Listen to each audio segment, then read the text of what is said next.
cuidar bem de um dos nossos mais importantes sentidos, que é a visão. O nosso tema de hoje é saúde ocular. O Viva Saúde está começando.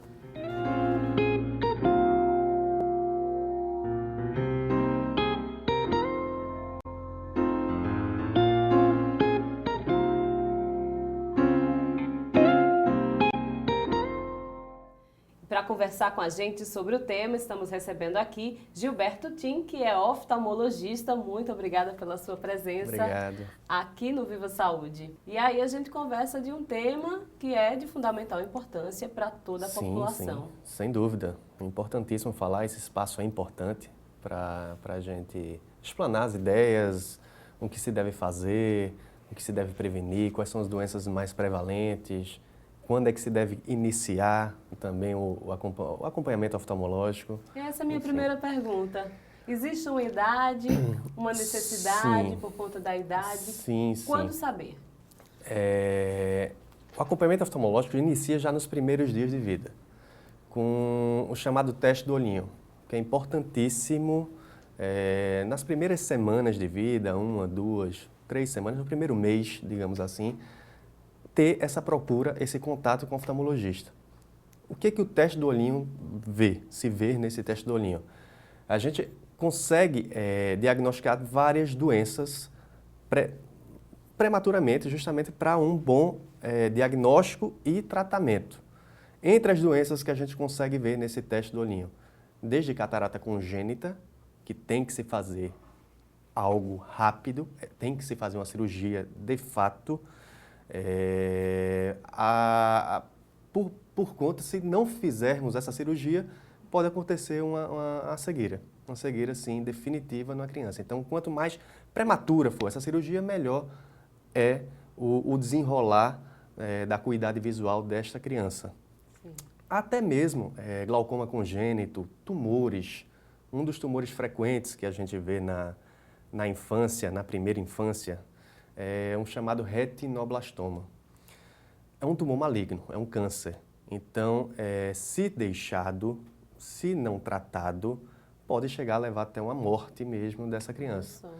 Então, são várias doenças, eu falei aqui 2 delas, quer dizer, 3 com glaucoma congênito, retinoblastoma, catarata congênita e o glaucoma congênito.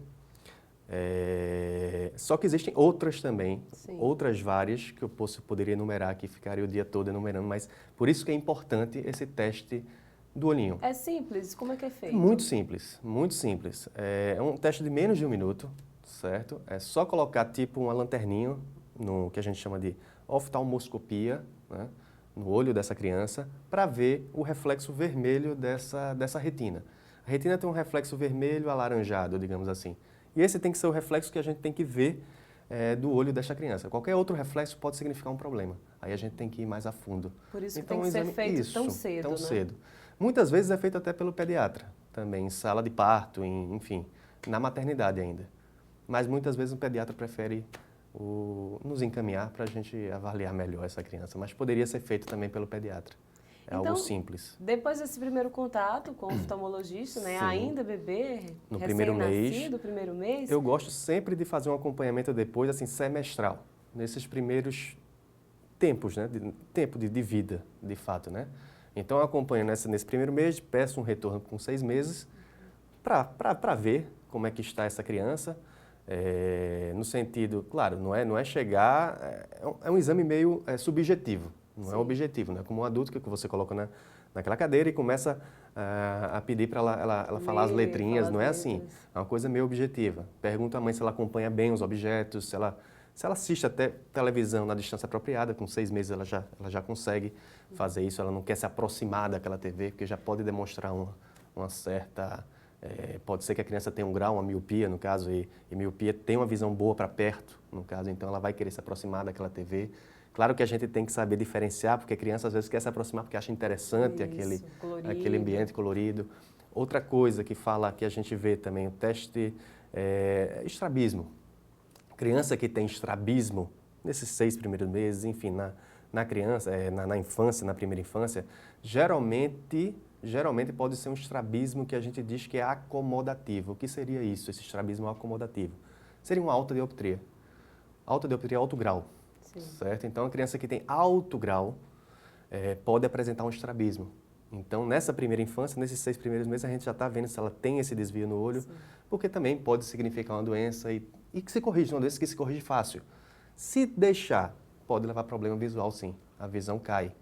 Porque a criança tem uma defesa chamada supressão. Digamos que ela tem sempre um olhinho desviado, ou para dentro ou para fora, e o outro retinho, certo? Não é um desvio alterno, porque existe desvios alternos também. Digamos que um só olho está desviado. Esse olho, se não for feito nada para corrigir esse estrabismo, se for deixado, a criança tem um mecanismo de supressão desse olho. Por que isso? Porque o cérebro subentende, no caso, tem essa defesa de suprimir este olho para ela não ficar vendo duplo. O adulto, se acontecer na nossa faixa etária, sei lá, por uma pancada, um trauma, e o olho porventura se desvia, a gente vai ficar vendo duplo. Sim. Porque os dois olhos já se desenvolveram muito bem. Muito bem. A fase da evolução da plasticidade ocular, entenda plasticidade ocular como desenvolvimento da visão, é feita geralmente nos 8 primeiros anos, né? 8 anos de vida, geralmente. Quanto mais cedo a gente trata, melhor. Então, o olho desviado, a criança não, o adulto não tem como suprimir. O adulto vai relatar, mas a criança suprime para não ficar vendo assim. Mas a supressão automaticamente. Corrige automaticamente. Depois... Mas a supressão é péssima. A supressão faz, o próprio nome está dizendo, o olho perde mesmo. Muita gente chama de olho preguiçoso, entre aspas, aí. Né? Não se desenvolve. Então, por isso que, assim como o pediatra, também é indicado, pelo menos de 6 em 6 meses, como você falou, a visita ao oftalmologista. Algumas mães já relatam, né, a dificuldade do filho, às vezes de aprendizado ou de concentração na leitura, e isso daí já pode ser um problema de visão. Isso que você falou também é importante, porque muita criança, existe uma palavra que está em moda, de certa forma, hiperatividade, criança hiperativa. A maioria das crianças hiperativas tem problema visual. Então, o simples ato de fazer um exame oftalmológico, colocar um óculos na criança, ela vai passar a ver a coisa, ver o quadro negro, por exemplo, e vai começar a se atentar mais para aquilo. Talvez ela seja hiperativa porque ela não está observando o quadro. Bem, então, o que ela não está observando, claro, criança é do meio ali, então ela vai passar a não ligar para o quadro e ficar brincando com outras crianças que estão aqui perto, enfim. Algo porque que ela enxergue vendo. Melhor, né? Isso, que seja exatamente. mais adequado a ela. Então, na maioria das vezes tem isso, essa parte, óculos, um simples óculos, às vezes resolveria esse problema, da hiperatividade. Né? Você sabia disso? Eu não sabia. Pois é, saúde ocular é um dos nossos temas de hoje, aqui no Viva Saúde. A gente vai para um rápido intervalo, já já a gente volta.